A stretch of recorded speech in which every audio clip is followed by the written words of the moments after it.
غرد واصدح بالقرآن غرد يا شبل الإيمان غرد واصدح بالقرآن. بسم الله الحمد لله والصلاة والسلام على رسول الله وعلى آله وصحبه ولما بعد. السلام عليكم ورحمة الله وبركاته. وسؤال كمذا سؤاله إني قوس كهاي يجونا تحنها في فيسبوك. سائل كانوا حين ويدين إياه ما يقول كلا دوي وسواسك نفط iyo waswaaska shaydaanka.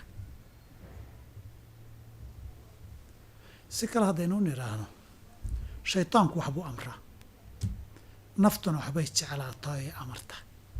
ina annafsa laamaaratun bisuu. maxaa lagu kala garan karaa? dabcan waxyaabaha qaarkood way isaga iman karaan, laakiin waxyaaba ay ku kala duwanaan karaan. mar kale su-aashu waxay noqon kartaa waswaaskan cudurka iyo xanuunka ah, waswaaskan cudurka iyo xanuunka ah iyo waswaaska shaydaanka maxaa lagu kala gartaa?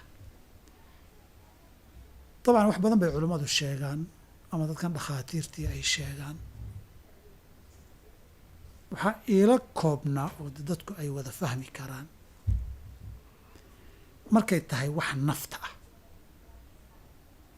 hal wax bay ka heshaa waa ama dembiya ama macsiyo ah ama lamid ah bay naftu jeclaataa, kaasay ku dhegtaa wax kasta.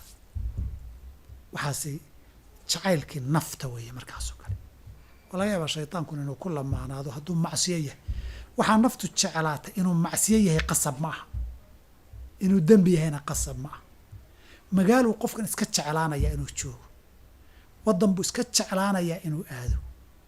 taasi waxyaabaha naftu ay faraysa ee raqabaadka iyo rabitaanka nafta ah. waxay iska jeceshahay naftu inay xaragooto. dadka dabeecaddooda waad aragteeno, qofna inuu xaragoodo wax walba iska tiro isdhalaaliyuu iska jecelyahay. maantao dhan kolba baradiisa u taabto, saa hareeraha u fiiriyo, tan maantao dhan saa yidhaahdo, saa u wada geejiyo, kolba kuleetiga taabto, muraayadaha taabto. waxyaabaha naftu way ku dhegtaa markay waxay naftu jeceshahay tahay. laakiin shaydaanku waswaaskiisu ku jecelaysiiyo, isagu wax gaara kuma xirna, inaad dambaabtuu rabaa. kanu hadduu kuus yidhaahdo socon waayo, ku kaluu ku bedelaa. haddaad aragto waxan inuu macsiyo yahay, kolba midna lagu bedbedelayo, shuqul shaydaan waayo muhiimadiisu wax gaara ma ahee, muhiimadiisu inaad dambaabto waayo. haddaad aragto iyadoo meel isaga dhegtay ama waxaanay naftu jeceshahay ka daba dhacayso uusan wax dembi ahaynna, waxyaabihii nafta rabitaankeeda ay hawa nafsi waa.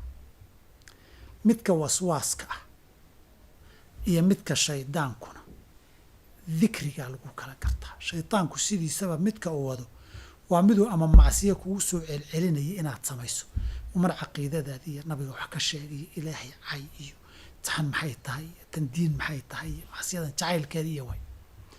kan kalena markii dikrigii iyo khayrkii la sheego ama aad xasuusato aakhiradii iyana alkhannaasi wayo wuu gabanaya.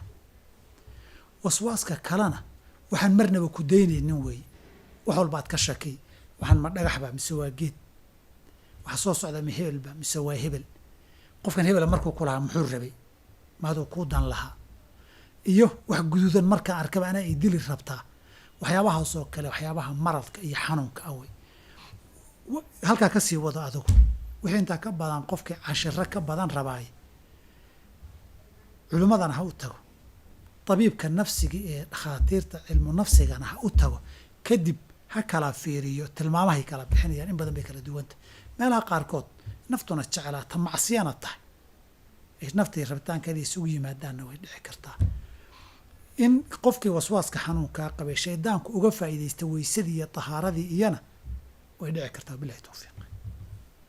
غرد يا شبل الإيمان غرد واصدح بالقرآن غرد يا شبل الإيمان غرد واصدح بالقرآن.